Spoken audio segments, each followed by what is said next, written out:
My name is Rakotovololona. I'm originally from Madagascar, but I live currently in the UK, in England. I'm studying aerospace engineering at the University of Michigan, and I'm going to my second year. I was working for a oil and gas offshore company here as part of my engineering sector, which was assigned to me by CRCC Asia, and that was my first choice, so I was very happy with that. And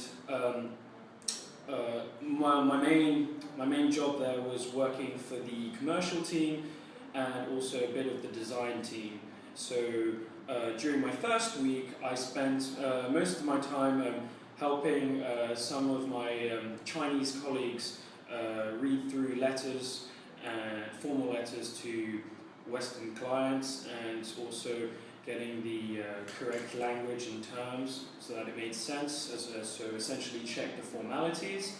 I also learned a lot about the materials listing, which was a technical document, as well as business proposals and cover letters. They mainly focused on the design and engineering of offshore pressure vessels. And my main task when I was working for the design team was doing 3D CAD drawings of these certain types of vessels. And my supervisor, who was very nice, Miss Wang, she was great, would often come to my desk and present to me the required blueprints, and then be like, Tohy, would it be possible for you to design this in 3D on SolidWorks? And I would, of course, not decline. Because obviously she'd known that I'd had some experience with SolidWorks before, and I love 3D designing, and I also love 3D printing, and so I do that pretty much all day. And she was always there to help me if I had any complications. So, for example, if a bolt or a screw was supposed to be hexagonal instead of circular or rectangular, and whether I was getting my dimensions right and whether my model was accurate. And in fact, I just finished one of my first projects here, which was designing a surge tank. And then now she's just given me a new one, which is where I have to design a barrett tank, which is slightly bigger, but it's almost as complicated. My supervisor was fantastic. She was great. She always came to check up on me, seeing how my work was getting on, seeing if I was having any troubles. She also took me out to lunch a couple of times, which was great, very helpful. And she was, in general, probably one of the, easily other than the boss, the main boss, the best speaking English person there, which is very helpful for me because Chinese itself, especially during the classes that we were taking, was particularly difficult. I had this one really, she's a really charming lady, called Fancy at work, and she was really nice. She was one of the first colleagues other than my supervisor to approach me, and as soon as she spoke straight away. She tried to speak to me in English, even though she she didn't know much English.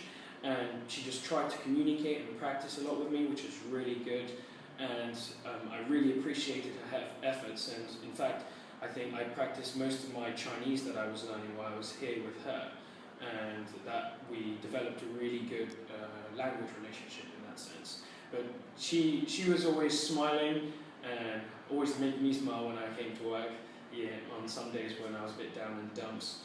And she'd always put these traditional Chinese foods on the desk for me, which is always really nice of her. They were called, the translation for them would be dragon eyes, but I think in in Chinese it's longa, something like that. But they were delicious, and she was always looking out for me and always cheery to look for a conversation or something. So that made me really feel like I was at home. I thought, I presume CRCC Asia arranged them, but Yeah. I thought they were very, very useful, incredibly useful in the sense that, especially on day one, I had no idea about any Chinese, hadn't ever looked at it, learnt it, whatever, and we'd have two-hour classes every Monday, and actually I'm leaving next week, but I'm a bit sad that I'll be missing those classes because I felt like I was learning more and more to get a good conversation going, and there's nothing more that I want than practice more and more this language, which is very different to Western.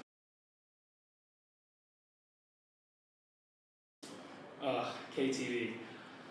Well, I think I've only gone to karaoke once when I was in England, and that was, I went to Korean karaoke with a couple of friends in near Leicester Square, and absolutely loved the experience when I did. And then when I came here, I didn't know what to expect. I didn't know if Chinese people did it slightly differently or what it was like, but I mean, it was incredible. I mean, the experience was great. You're all there with your friends and fellow interns. The rooms were some very fancy, cushioned, gold-plated rooms or something, like massive 45-inch TVs with the words and everything and videos. I mean, it was a great experience just being with everyone and enjoying yourself.